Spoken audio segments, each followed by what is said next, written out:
the culture that occupied all of the Salt River Valley, as well as a large portion of southern Arizona, is called the Hohokam. That's an archaeological term, but it is a term that applies to the archaeological materials that we write up. And the more we learn about these people, the more we are really amazed, because they occupied this part of the West for almost 1,000 years.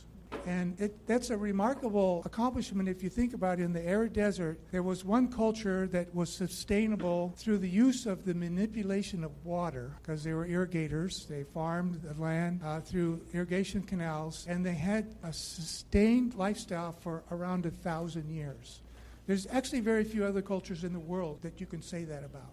So it's an example of a culture that understood the environment that they lived in. They knew how to utilize the resources. They had an intimate knowledge of the landscape. And as Dr. Emil Haury, one of the well-known and famous Hohokam archaeologists, said, they effectively blended their technological know-how with the resources that nature made available to them. And their subsistence was really quite impressive, because the irrigation systems supported those farms of corn, beans, and squash, and also cotton, a major cotton industry. And so the historic cotton industry that's so well known in Arizona actually began with the Hohokam, much like most of the canals. And so they understood the landscape, and they utilized it to an incredible extent. And in addition to the farmland, they also utilized many natural resources as well.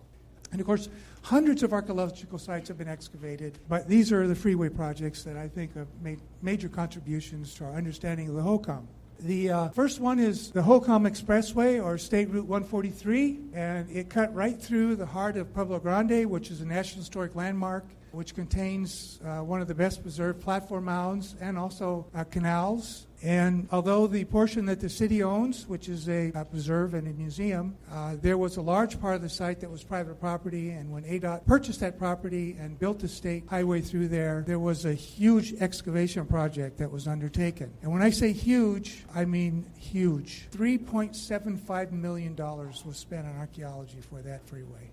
Now, the studies that were done, like many of the freeway studies, really provided a lot of information about how the Hohokam organized themselves, and not just what they ate and how they survived, but how they actually had rules about society. And some of those rules involved what I would call town planning, rules about how people organized themselves within a village, how the villages were organized, how villages interacted with other villages. And we now understand the Hohokam to such a degree that we can say a lot about what they did, but there's still some questions that remain, despite all the work that was done. But it was very clear here, and as well as other studies, that the organized rules created sort of a template where you have a cluster of houses, and then you have trash mounds associated with those cluster of houses, then you have cemeteries that are associated with the trash mounds and the houses, and also cooking features. And so you really begin to see that the Hohokam, one of the ways that they were so sustainable is that they had rules, and people followed the rules. It was a very organized and orderly society. There was a lot of houses that got excavated. There were a lot of different kinds of houses. In the Hohokam society, we have 4 periods. I won't bore you with those, but for the first 3 periods, the Hohokam essentially had a similar culture up until what we call the Classic period. At that time, there were major changes that occurred in Hohokam culture. Different kinds of architecture, different ways to organize yourself, different ways to bury your dead. And so a lot of what I'm going to talk about today is the Classic period, because it just so happened that a lot of the work done on the freeways was in Classic period parts of the sites.